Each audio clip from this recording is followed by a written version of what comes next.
AP ఉన్నత విద్యామండలి chairman Hemachandra Reddy తీరు హాట్ టాపిక్గా మారుతోంది. చంద్రబాబుకు ఏపీ నిరుద్యోగుల ఫోరం నేతలు ఫిర్యాదు చేశారు. హేమచంద్రారెడ్డి ఆర్థిక నేరాలకు పాల్పడ్డారంటున్నారు నిరుద్యోగుల ఫోరం నేతలు.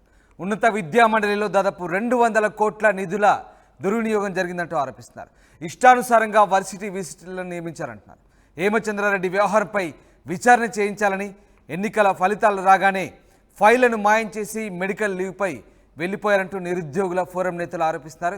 మొత్తం మీద ఏపీ ఉన్నత విద్యామండలి చైర్మన్పై నిరుద్యోగుల ఫోరం నేతలైతే ప్రస్తుతం తీవ్ర ఆరోపణ చేస్తున్నారు. ఆయన ఉన్నత విద్యామండలిలో దాదాపు 200 కోట్ల నిధులను దుర్వినియోగం చేశారని, హేమచంద్రారెడ్డి ఆర్థిక నేరాలకు పాల్పడ్డారంటూ నిరుద్యోగుల ఫోరం నేతలు ఆరోపిస్తున్నారు. ఈ మేరకు చంద్రబాబుకు ఫిర్యాదు చేశారు. అయితే ఇక నిరుద్యోగుల తరపున అటు మేనిఫెస్టో ప్రకటించే ముందు చంద్రబాబు కూడా స్పందించారు. ఖచ్చితంగా తాము అధికారంలోకి వస్తే న్యాయం చేస్తామంటూ ఆయన హామీ ఇచ్చారు. ఈ మేరకు ఇటు నిరుద్యోగ ఫోరం నేతలు ఇప్పుడు తాజాగా చంద్రబాబుకు హేమచంద్రారెడ్డి తీరుపై ఫిర్యాదు చేశారు. ఇక మేనిఫెస్టోకు ముందు చంద్రబాబు ఏం మాట్లాడారో ఒకసారి చూద్దాం. యువత కోసం చాలా స్పష్టమైన ఒక మేనిఫెస్టో తీసుకొస్తున్నాం. దీంట్లో మీరు చూసినప్పుడు మెగా డిఎస్సి ఫస్ట్ సిగ్నేచర్ కింద పెడతాం. ప్రతి సంవత్సరం జాబ్ క్యాలెండర్ ఉంటుంది. ఉత్తరాంధ్ర, కోస్తా, రాయలసీమ ఉద్యోగ కల్పనకి ఏ అవకాశాలు ఉన్నాయో అన్నీ ఉపయోగించుకుంటాం.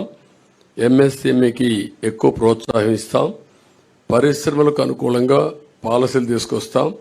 మళ్ళీ పెద్ద ఎత్తున పెట్టుబడులు తీసుకొచ్చి రాష్ట్రానికి ఉపాధి అవకాశాలు కల్పించే బాధ్యత తీసుకుంటాం.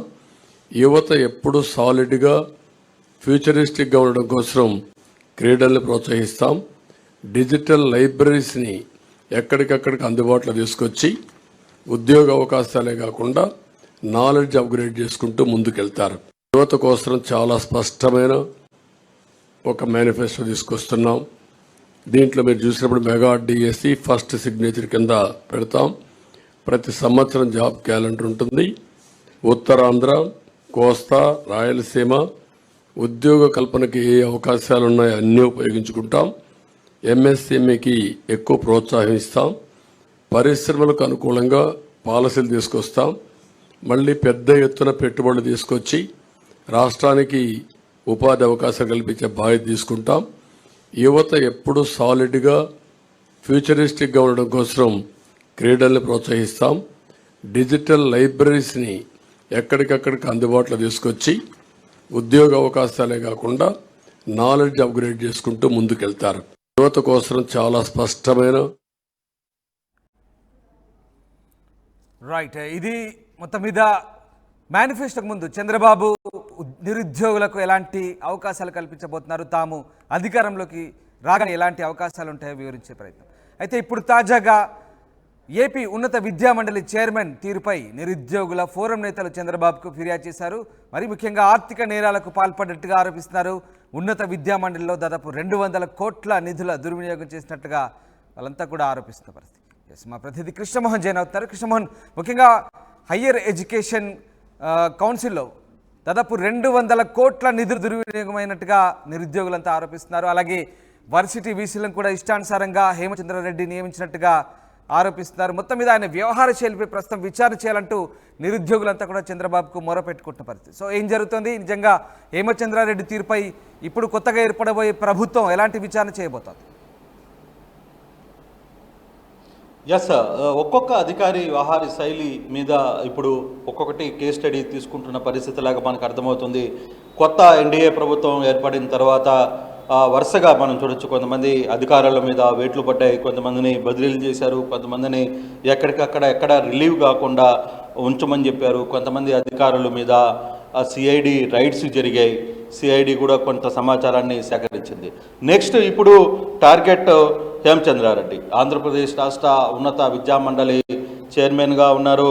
ఆయన ప్రొఫెసర్ హేమచంద్రారెడ్డి. ఈయన వ్యవహార శైలి మీద కూడా చాలా వరకు ఆరోపణలు వస్తున్నాయి. ఇప్పుడు నిరుద్యోగులు ఫోరం ఒకటి ఏర్పడింది చాలా కాలంగా వీళ్ళందరూ కూడా ఈ వ్యవహారం మీద మాట్లాడుతున్నారు. అప్పుడు ఎవరు ఈ వ్యవహారం మీద పెద్దగా పట్టించుకోలేదు. ఇప్పుడైనా పట్టించుకోండి, ఈ వ్యవహారం మీద ఎంత స్కాములు జరిగాయో సాక్ష్యాలతో సహా మీకు ముందు పెట్టబోతున్నామని చెప్తూ ఫోరం సభ్యులు ఈరోజు ముఖ్యమంత్రి చంద్రబాబు నాయుడికి ఒక లేఖ రాశారు. అలాగే గవర్నర్కి కూడా ఒక లేఖ రాసిన పరిస్థితి అయితే చాలా స్పష్టంగా చూస్తున్నాం. తర్వాత నజీర్ అహ్మద్కి ఒక లేఖ రాశారు. రవిగుప్తా డీజీపీ మంగళగిరికి ఒక ఇదే లేఖను పంపించారు. చీఫ్ సెక్రటరీ గవర్నమెంట్కి లేఖ పంపించిన పరిస్థితి. శ్యామలరావు ప్రత్యేక కార్యదర్శి ఉన్నత విద్యాశాఖ ఆయన కూడా పంపించిన పరిస్థితి అయితే మనం చూస్తున్నాం. ఎన్ఫోర్స్మెంట్ డైరెక్టర్ న్యూఢిల్లీకి కూడా ఒక కంప్లైంట్ రాసిన పరిస్థితి. చాలా కీలకమైన ఆరోపణలు చేస్తున్న పరిస్థితి. అవుట్ సోర్సింగ్ వ్యవహారంలో కావచ్చు, లేకపోతే ఇక్కడున్న నియామకాల ప్రొఫెసర్ల నియామకాలలో కావచ్చు, వీసీల నియామకాలలో కావచ్చు, హేమచంద్రారెడ్డి మీద పెద్ద ఎత్తున ఆరోపణలు చేస్తూ వీళ్ళందరూ కూడా దాదాపుగా 100 మంది బోధనేతర సిబ్బందిని వైసీపీ మంత్రుల సిఫార్సుతో జాయిన్లు చేసుకున్నారు. వీళ్ళందరి దగ్గర డబ్బులు వసూలు చేశారు.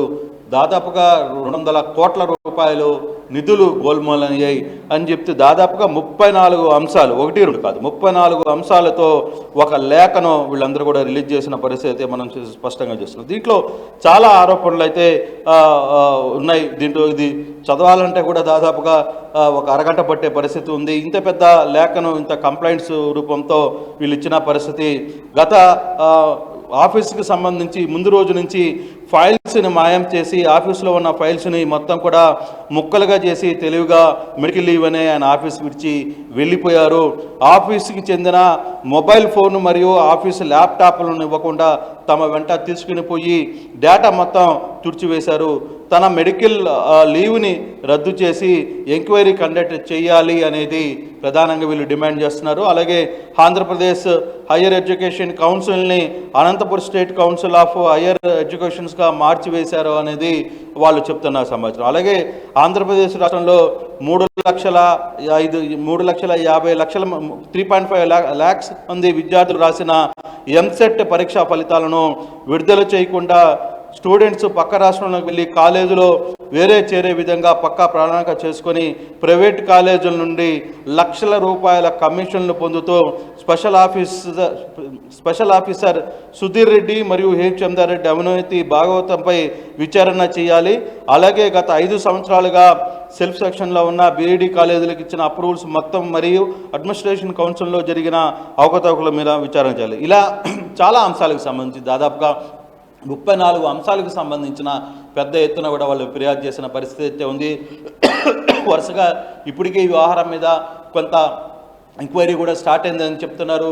కొంత సమాచారం ఉంది. శాఖ విద్యలో మనం మాట్లాడినప్పుడు కూడా ఏం జరుగుతుంది అన్నప్పుడు కొన్ని కంప్లైంట్స్ అయితే వస్తున్నాయి. వీటి మీద అధికారులకైతే కొంత సమాచారాన్ని సేకరించే పనిలో ఉన్నారు అని చెప్పి చెప్తున్నారు. అంటే ఒక్కొక్క శాఖలో ఎవరైతే లిమిట్ క్రాస్ చేసి వ్యవహరించారో వాళ్ళందరినీ కూడా పార్టీ వదిలిపెట్టిపోయే ప్రసక్తి లేదని చెప్పి చాలా స్పష్టంగా అర్థమవుతుంది.